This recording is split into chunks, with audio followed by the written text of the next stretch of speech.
माया कभी इस गांव की सबसे खुशहाल और हंसमुख औरतों में गिनी जाती थी, मगर उस शाम जब वो खेत में पहुंची तो उसकी दुनिया बिखर चुकी थी।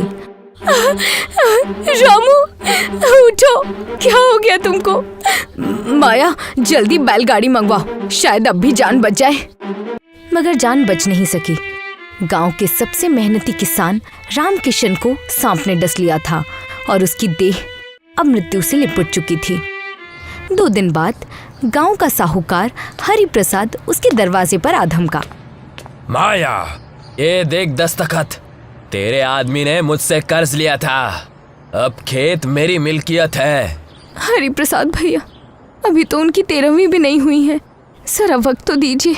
वक्त नहीं दिया जाता माया, कर्ज चुकाया जाता है, खेत मेरा हुआ। अगले दिन माया ने पंचायत में गुहार लगाई। सरपंच जी, ये खेत रामकिशन की आखिरी निशानी है, मेरी गुड़िया का सहारा है, कुछ तो कीजिए। माया, दस्तावेज कानूनी है और हरि प्रसाद कस्बे का सबसे बड़ा लेनदार है, हम चाहकर भी कुछ नहीं कर सकते।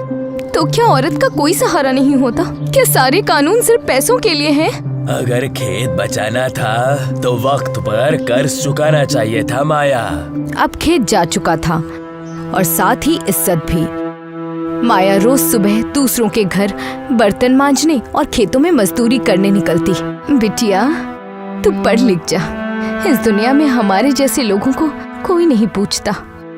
माँ, मैं बड़ी होकर खेत वापस लाऊंगी और उस हरि प्रसाद को बताऊंगी कि बेटी क्या होती है। उस दिन से गुड़िया के मन में एक आग लग चुकी थी। वो एक दिन सब बदलने की ठान चुकी थी, मगर कैसे? ये सवाल हर रोज उसके सामने खड़ा हो जाता था।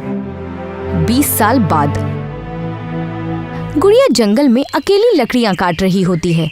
दोपहर की गर्मी और थकान से उसका शरीर जवाब देने लगता है। उफ, आज तो सूरज आग उगल रहा है, थोड़ा आराम कर लूं इस दरख्त की छाया में। तभी हवा के झोंके के साथ उसे एक अनोखी खुशबू आती है। ये कैसी खुशबू है? मीठी, मसालेदार, अजीब सी महक। वो उठती है और उस खुशबू का पीछा करते हुए पुरानी टूटी फूटी झोपड़ी में पहुंचती है। अंदर एक बुजुर्ग औरत कुछ तल रही होती है। अरे गुड़िया, आज फिर लकड़ी लेने आई है। आपको मेरा नाम कैसे पता? तू इस जंगल में बचपन से आती है ना, मैं यहीं पर रहती हूँ, तुझे बचपन से देखती आई हूँ। अच्छा, लेकिन ये खुशबू, आप क्या बना रही हैं? ये है आम के पकौड़े। आम के पकौड़े? ये क्या होते हैं? मैंने तो कभी नहीं सुना। अरे ये मेरी खास रेसिपी है, इसे यहाँ कोई नहीं जानता, बस एक मेरा बेटा जानता था, लेकिन अब वो इस दुनिया में नहीं रहा। बुजुर्ग औरत की आंखें भर जाती हैं। गुड़िया कुछ देर शांत रहती है और फिर झिझकते हुए कहती है, आप चाहें तो मुझे सिखा सकती हैं, मैं सीखना चाहती हूँ। तू ही वो हाथ है जिसे मैं ये विरासत सौंप सकती हूँ। अब मेरे दिन भी पूरे हो रहे हैं, मैं चाहती हूँ कि ये स्वाद जिंदा रहे। पहले तो मुझे अपने बारे में सब कुछ बता। वो कहावत है ना, जिसे स्वाद समझना है उसे पहले जिंदगी समझनी होगी। गुड़िया अपनी पूरी कहानी सुना देती है। रामकिशन की मौत, साहूकार की नाइंसाफी, माँ की मेहनत और अपने अंदर बढ़ते हुए बदले और अपनी आज़ादी के ख्वाब। तेरे जैसे ही मेरे बेटे के भी ख्वाब थे, लेकिन वो शहर चला गया और वहाँ हादसे में उसकी मौत हो गई। तब से ये झोपड़ी, ये रेसिपी मेरी दुनिया रह गई। अगर आप चाहें तो ये रेसिपी अब मेरी दुनिया बन सकती है। तो सुन बेटी, अब जरा ध्यान से सुन। ये आम पकौड़े यूं ही नहीं बनते। और वो रेसिपी समझाने लगती है। एक पका मीठा आम लेना है, उसे मैश करके बेसन में मिलाना है। एक पका आम बेसन में, फिर उसमें डालना है इलायची, हल्दी और थोड़ा आमचूर, अदरक का हल्का रस और मिर्च डालनी है और घोल तैयार हो जाएगा। उसके बाद अब छोटे छोटे पकौड़े बना और धीमी आंच में घी में तल। बस बन गए तकदीर बदलने वाले पकौड़े। गुड़िया पहली बार खुद से वही पकौड़े बनाती है। झोपड़ी में वो स्वाद हवा में घुलने लगता है। ये तो जादू है। ये तो लोगों को दीवाना बना सकता है। बिल्कुल। और अब ये जादू मैं तुझे सौंपती हूँ। औरत गुड़िया के सिर पर हाथ रखकर आशीर्वाद देती है। जा बेटी, स्वाद से अपनी तकदीर बदल।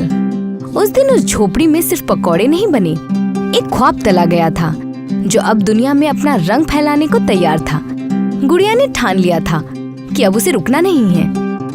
अब ये पकौड़े ही मेरी ताकत हैं और यही मेरी लड़ाई का हथियार भी हैं। उसने एक पुराना ठेला खरीदा, इसे रगड़ रगड़ कर चमकाया, फिर अपने हाथों से एक बोर्ड लिखा, आम पकौड़े वाली। देखो भाई, अब ये आराम से पकौड़े बनाएगी। अरे कोई खाएगा भी क्या पकौड़े में आम? वाह रे किस्मत।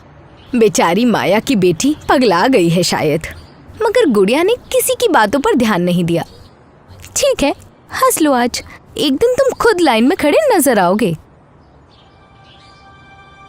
अरे ये क्या तमाशा लगा दिया इस लड़की ने। किसान की बेटी बावर्ची बन गई। आजकल के बच्चों में ना अक्ल बची है और ना ही कोई शर्म। पर जिस दिन पहला बच्चा ठेले के पास आया और पकोड़ा खाया, सब बदलने लगा। अम्मा, ऐसा स्वाद तो मैंने कभी नहीं चखा। मुझे भी दो, मुझे भी दो। खा के बताओ, स्वाद खुद बोल उठेगा। धीरे धीरे गांव की गलियों में आम पकौड़े की खुशबू फैलने लगी। पड़ोस के गांव से लोग आने लगे। आपका जायका तो जादू है बेटिया, एक दुकान हमारे साथ भी खोलो। अम्मा, अब तो खेतों में मजदूरी मत कर, ये देख आज का मुनाफा। बेटिया, तूने तो मेरी टूटी हुई कमर को सहारा दे दिया।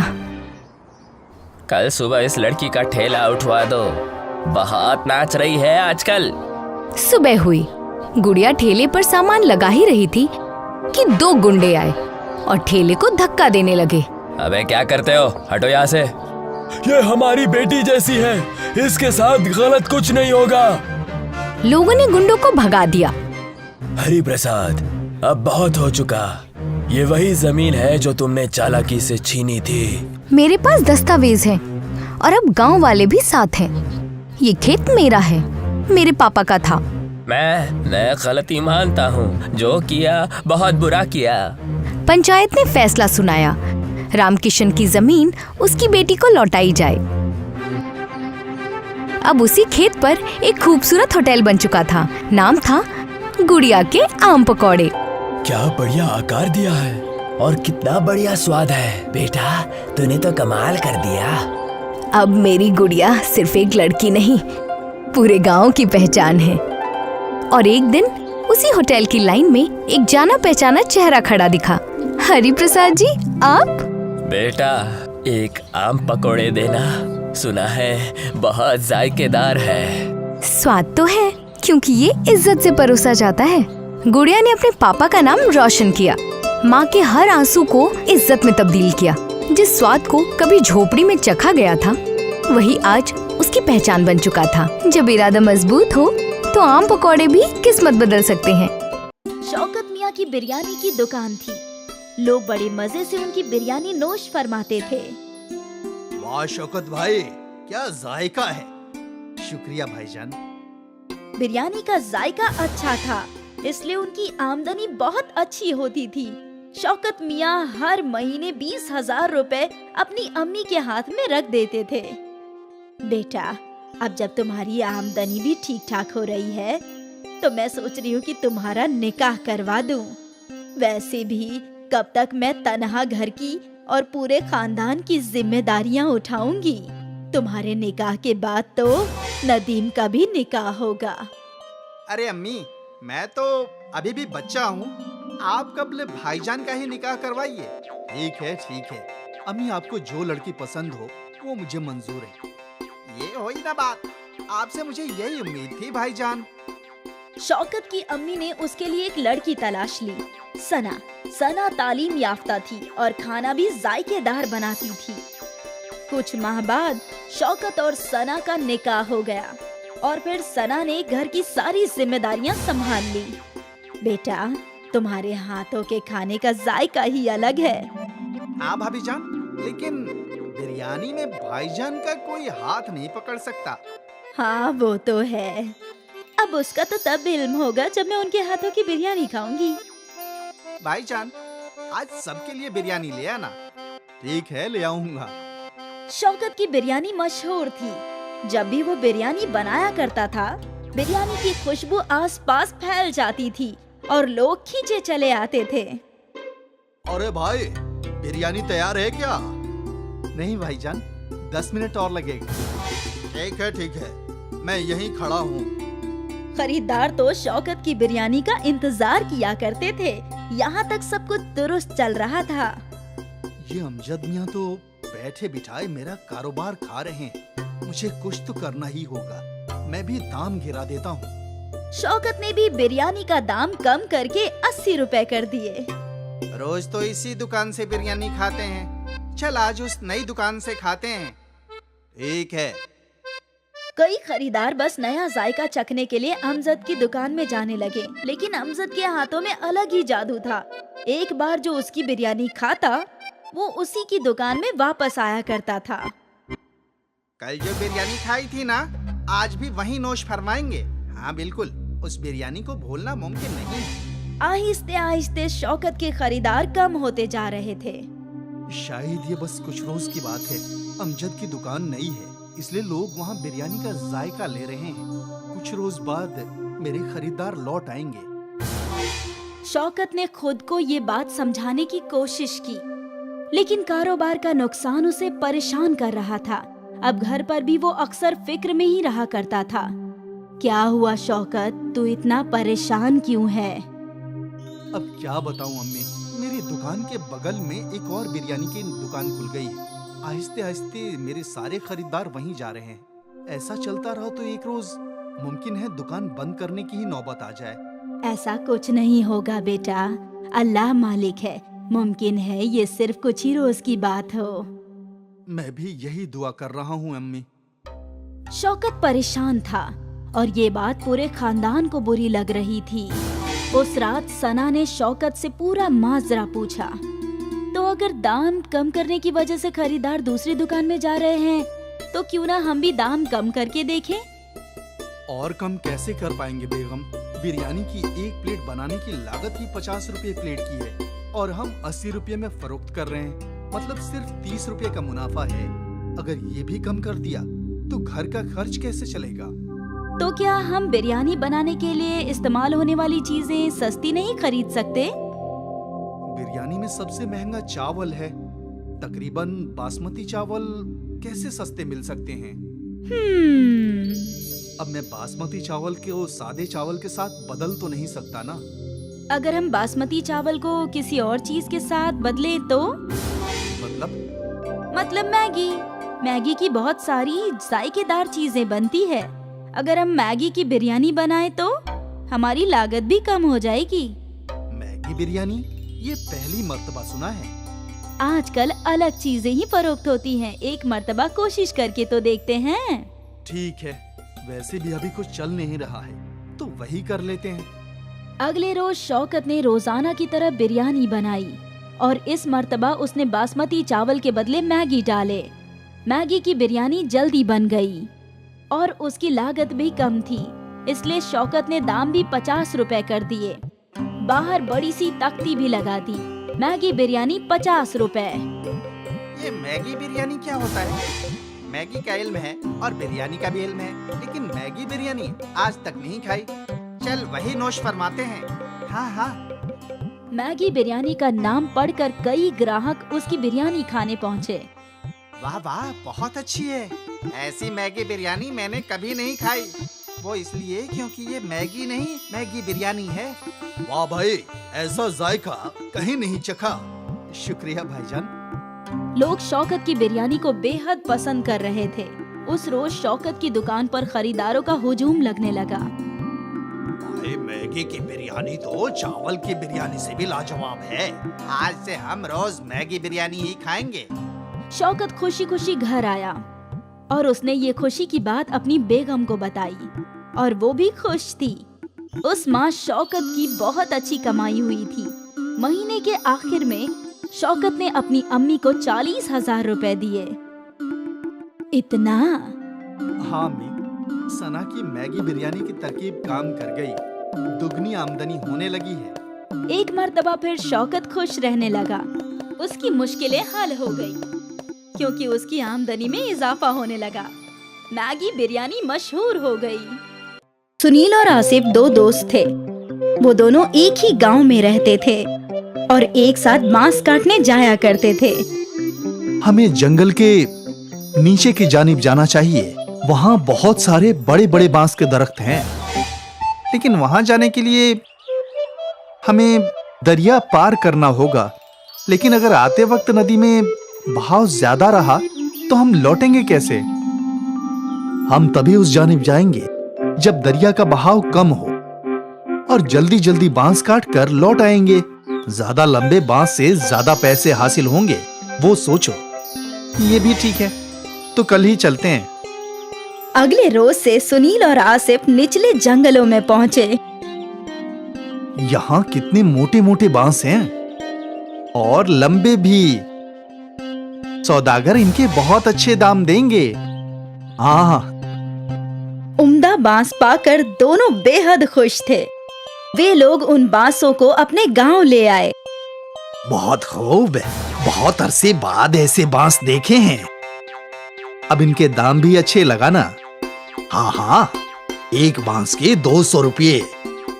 तुम दोनों 5 बांस लाए हो, इनके हुए 1000। 1000 पाकर दोनों बेहद खुश थे। वो पैसे दोनों ने आपस में बांट लिए।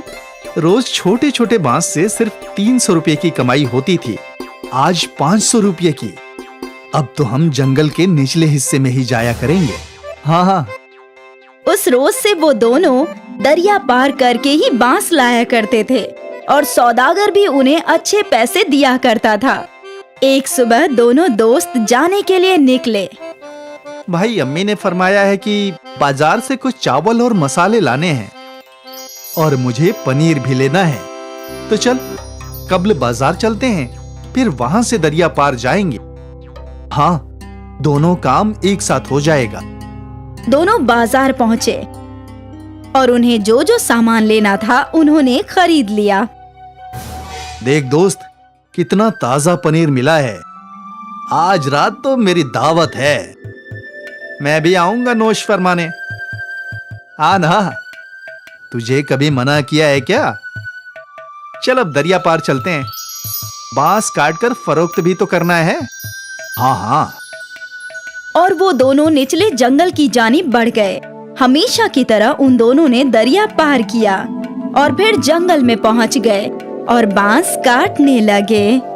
लेकिन यकायक बारिश शुरू हो गई। हमें घर लौटना चाहिए, दरिया में पानी बढ़ने लगेगा। हाँ, बस ये आखिरी बांस काट लेते हैं। हाँ। बारिश और तेज हो गई। कुछ ही देर में उनका बांस कट गया और वो लोग बांसों को इकट्ठा करके दरिया की जानिब बढ़ने लगे। लेकिन दरिया में तूफान था। दरिया में पानी बहुत ज्यादा है दोस्त। इतने उफान में दरिया पार करना वाजिब नहीं होगा।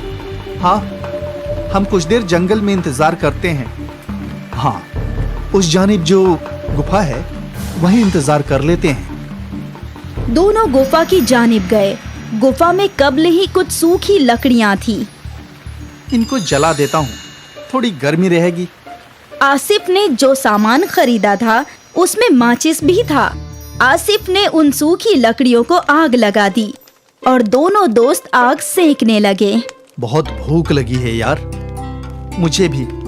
सुन, हम कुछ बना लेते हैं। वैसे भी थोड़ा बहुत राशन तो है ही हमारे पास, लेकिन हम बनाएंगे कैसे? हमारे पास बर्तन तो है नहीं।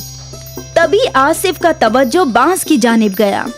हमारे पास बांस तो है, बांस के अंदर खाना पका सकते हैं। कैसे? तुमने बांस बिरयानी नहीं सुनी? नहीं, बांस में बिरयानी भी बनती है, लेकिन हमारे पास गोश्त कहाँ है? गोश्त नहीं है तो क्या हुआ, हमारे पास पनीर तो है, पनीर बिरयानी बना लेते हैं। लेकिन कैसे? तू देखता जा। आसिफ ने 2 बांस के टुकड़े काटे और उसके पास जो चावल थे वो धो दिए। बांस में चावल, मसाले, पानी, नमक और पनीर डाल दिया। फिर बांस के एक जानिब दरख्त के पत्तों को भरकर बांस को बंद कर दिया और फिर उन सबको अच्छे से हिलाकर जलती हुई आग में रख दिया। अब बस 20 मिनट में हमारी बांस बिरयानी तैयार हो जाएगी। देखते हैं। बांस आग में अच्छे से सिकने लगा और जब बांस पूरी तरह से जल गया तो बहुत ही मीठी मीठी खुशबू गुफा में फैल गई। मालूम होता है बिरयानी तैयार हो गई है दोस्त। आसिफ ने वो बांस बाहर निकाला और 2 केले के पत्ते लगा दिए और जैसे ही बांस थोड़े ठंडे हुए तो बिरयानी केले के पत्तों पर निकाल ली। दिखने में तो बहुत खूब लग रहा है। अब जैसी भी हो, भूख लगी है, खाते हैं। चल। दोनों ने बिरयानी चखी और दोनों मुतमईन हो गए और फिर दोनों बड़े मजे से बांस बिरयानी खाने लगे। भाई, तू तो ऐसी लाजवाब बांस बिरयानी बनाता है ना कि क्या बताऊं। शुक्रिया। तुझे तो ये बिरयानी फरोख्त करनी चाहिए दोस्त। कहाँ मेहनत मजदूरी कर रहा है। इस बिरयानी को मशहूर होने में वक्त नहीं लगेगा। वाकई। हाँ, तू कहे तो साथ में ढाबा खोलते हैं। हाँ हाँ, क्यों नहीं। जब बारिश रुकी, दरिया का पानी कम हुआ तो दोनों दोस्त सारे बांस लेकर अपने गांव आ गए। लेकिन आज उन्होंने बांस फरोख्त नहीं किए। अगले रोज आसिफ और सुनील ने गांव के चौराहे पर अपनी दुकान लगाई। गांव वाले हैरत में थे कि आखिर ये लोग बांस में क्या फरोख्त कर रहे हैं। अरे बेटा, ये क्या है? ये बांस बिरयानी है चाचा, पनीर की। बांस बिरयानी? जरा हमें भी खिलाओ। गांव के लोगों ने पहली मर्तबा बांस बिरयानी चखी। अरे वाह, क्या खूब जायका है आसिफ भाई। ऐसी बिरयानी जिंदगी में नहीं खाई। मजा आ गया। आसिफ और सुनील की बांस बिरयानी गांव में मशहूर हो गई। खरीदार कतार में खड़े रहकर बांस बिरयानी खाने लगे।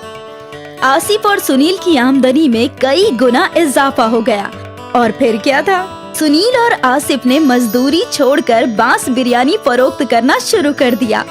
वो लोग दिन दोगुनी और रात चौगुनी तरक्की करने लगे। दूर दूर से लोग बांस बिरयानी खाने के लिए आने लगे और देखते ही देखते उनका गांव में बहुत बड़ा रेस्टोरेंट बन गया और दोनों अमीर बन गए। सोचा नहीं था कि कभी ये सब भी होगा। मैंने भी बिल्कुल नहीं सोचा था दोस्त। उस रोज वो बारिश हमारी किस्मत बदलने के लिए आई थी। हाँ, ना उस रोज बारिश आती और ना हम फंसते और ना ही हम कभी बांस बिरयानी बनाते। दोस्त, ये सब कब्ल ही लिखा हुआ था। ऊपर वाला कब्ल ही सबकी किस्मत लिख देता है। हम तो बस मोहरे हैं जो उसकी राह पर चलते हैं। बिल्कुल।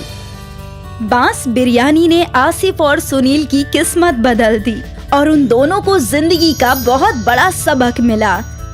परेशानियों से ही नए रास्ते हासिल होते हैं और न जाने कब किस्मत कौन सा मोड़ ले ले। अब्दुल मियाँ के इंतकाल के बाद उनके तीनों बच्चे यतीम हो गए। अब उनके सर पर वालिद का साया नहीं था। अब क्या होगा, कैसे हमारा घर चलेगा? 2 जवान बेटियों की शादी करनी है। या अल्लाह, कुछ तो रहम कर। अम्मी, अब हमें ही बाहर जाकर काम करना होगा। लेकिन तू क्या काम कर सकती है? मुझे तो बस एक ही काम अच्छे से आता है, खाना बनाना। क्यों ना हम एक बिरयानी सेंटर खोल ले? लेकिन उसमें तो बहुत पैसे लगेंगे आपा। पैसों की फिक्र मत करो, मेरे ये गहने कब काम आएंगे। और बस एक बार सब ठीक हो जाए तो तुम तीनों इसे मिलकर छुड़ा लेना। लेकिन अम्मी, अब्बा ने ये आपके लिए खरीदे थे। बेटा, मेरी पहली जिम्मेदारी तुम सब हो। जेवर का क्या है, वो तो वापस मिल ही जाएंगे। ठीक है। शिफा ने अपनी अम्मी के जेवर ले लिए और उन्हें गिरवी रखकर उसे 20,000 रुपए मिले। उन पैसों से उन लोगों ने एक छोटा सा ठेला खरीद लिया और तीनों भाई बहन मिलकर उस ठेले पर काम करने लगे। ले लो गर्मा गर्म बिरयानी, जायका ऐसा कि उंगलियां चाटते रह जाओगे। ले लो गर्मा गर्म बिरयानी। कई लोगों ने उनके ठेले की बिरयानी चखी और सभी को वो बिरयानी अच्छी लगी। वाह, क्या बिरयानी है! हमने कभी इतनी लजीज बिरयानी नहीं खाई। हाँ, बहुत अच्छी बिरयानी है। शुक्रिया भाईजान, ये हमारी अम्मी का नुस्खा है, हमारी अम्मी की स्पेशल बिरयानी। बहुत अच्छी है। और देखते ही देखते उनका बिरयानी का ठेला चल पड़ा। अब लोगों की भीड़ लगने लगी। मुझे 2 बिरयानी पार्सल देना। ठीक है। मुझे भी दे दो। अब नदीम को लोगों को बुलाने की जरूरत नहीं थी। ठेले पर इतनी भीड़ रहती थी कि तीनों भाई बहन मिलकर ऑर्डर दिया करते थे। ये लीजिए आपका ऑर्डर। ये आपका। ये आपका। 1 माह बाद शिफा अपने कमाए हुए रुपए गिन रही थी। ये लीजिए अम्मी, इस माह का मुनाफा 20,000 रुपए। क्या? आपने सही सुना, 20,000 रुपए। इतने सारे पैसे? हमारी बिरयानी लोगों को बहुत पसंद आती है। ग्राहकों की हमेशा भीड़ लगी रहती है अम्मी। या अल्लाह, तेरा लाख लाख शुक्रिया। तूने मेरे बच्चों को कामयाबी अता फरमाई। शुक्रिया। अम्मी, अगले माह ही आपके जेवर छुड़वा लेंगे हम, इंशाल्लाह। आज शिफा का खानदान बहुत खुश था। उनके अब्बा के इंतकाल के बाद पहली मर्तबा उनके घर में कुछ अच्छा हो रहा था। तीनों भाई बहनों ने अपनी मेहनत जारी रखी और दिन दुगनी और रात चौगनी तरक्की करने लगे। ये सब हम तीनों की इत्तिहाद की वजह से हो रहा है। बिल्कुल आपा। और हम हमेशा एक ही रहेंगे। हाँ, हमेशा। कुछ माह में तीनों ने ठेले से होटल बना लिया। नदीम काउंटर पर बैठा करता और शिफा और सना बिरयानी पकाया करती। नदीम भाई, वही जायका है, ठेले वाला। बिल्कुल, यही तो हमारी अम्मी का नुस्खा है। भाईजान, जायका कभी नहीं बदलेगा। लोग अक्सर इनकी बिरयानी के जायके की तारीफ किया करते थे। धीरे धीरे इन्हें दावत के केटरिंग के कॉन्ट्रैक्ट्स भी मिलने लगे। भाई, मेरे घर कल एक दावत है, 100 लोगों की बिरयानी चाहिए। जी बिल्कुल, मिलेगी ना, लेकिन वही जायका चाहिए जैसा हम यहाँ खाते हैं। बिल्कुल वही जायका रहेगा। आप बेफिक्र होकर ऑर्डर दे जाइए। तीनों भाई बहन बहुत खुश थे कि उनका कारोबार बड़ा होता जा रहा था। फिर एक दिन क्या हुआ, ये ऑर्डर अब तक गया नहीं। वो कादरी साहब के घर निकाह था, लेकिन किसी वजह से वो निकाह टूट गया, तो अब ये खाना नहीं जाएगा। या अल्लाह, बहुत बुरा हुआ। तुम एक काम करो, ये खाना गरीबों को खिला दो, कम से कम कादरी साहब को दुआ मिलेगी। ठीक है आपा। अपनी बड़ी बहन के कहने पर नदीम ने सारी बिरयानी फकीरों में बांट दी, लेकिन उसका मन नहीं था। जब वो होटल लौटा तो सना वहीं थी। आपा कहाँ है? वो तो घर गई है। मुझे समझ में नहीं आ रहा कि आपा ने इतनी सारी बिरयानी गरीबों में बांटने को क्यों कहा। क्या बोल रहे हो तुम?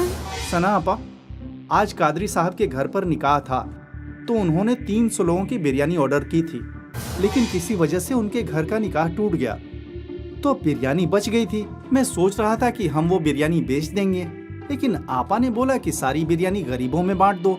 ये तो सही फैसला नहीं हुआ। हम उस बिरयानी से भी कमा सकते थे ना आपा।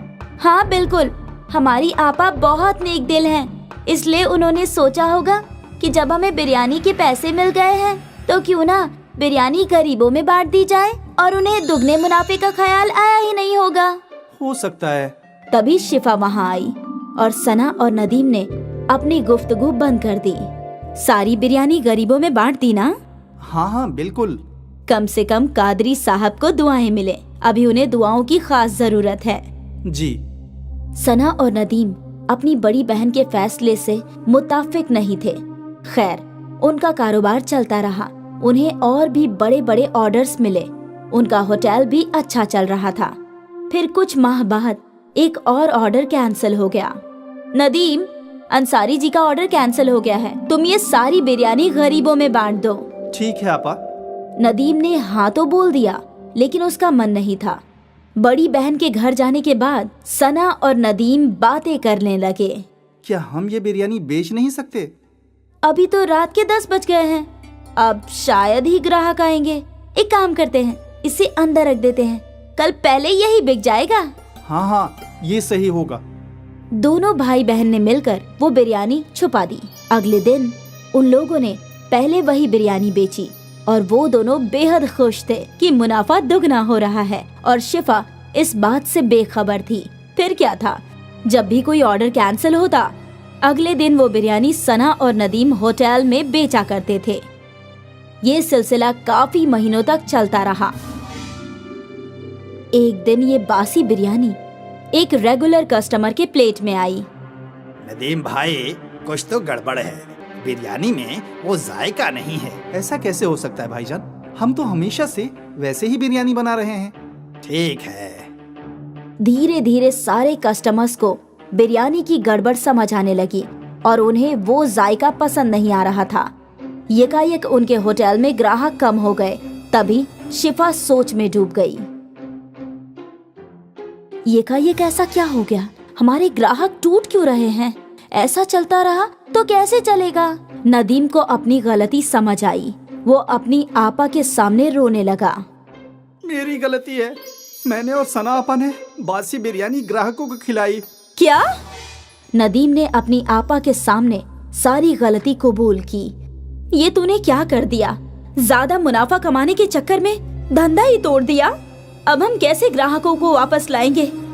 हमें माफ कर दीजिए आपा। हमें इल्म नहीं था कि ऐसा कुछ हो जाएगा। तुम्हारे लालच ने सब कुछ बर्बाद कर दिया। तीनों सोचने लगे कि अब वो लोग क्या कर सकते हैं, और फिर अगले दिन शिफा को एक तरकीब सूझी। शिफा ने एक तख्ती लिखवाई, हमें माफ कर दीजिए, हमारी गलती की वजह से आपको बासी बिरयानी खानी पड़ी, हम शर्मिंदा हैं, इसलिए अगले 1 हफ्ते तक हम सबको मुफ्त में बिरयानी खिलाएंगे। ये तख्ती शिफा ने होटल के बाहर लगा दिया। कस्टमर्स ने तख्ती पढ़ी और वो मुफ्त की बिरयानी खाने होटल आ गए, और एक बार फिर उन्हें ताज़ी बिरयानी का जायका पसंद आने लगा। ये तो बिल्कुल पहले जैसी है। हाँ हाँ, मजा आ गया। भले ही उनको 1 हफ्ते मुफ्त की बिरयानी खिलानी पड़ी, लेकिन उनकी मुश्किल का हल निकल गया। उनके ग्राहक लौट आए और सना और नदीम को समझ में आ गया कि लालच बुरी बला है। एक बार फिर अम्मी की बिरयानी चल पड़ी।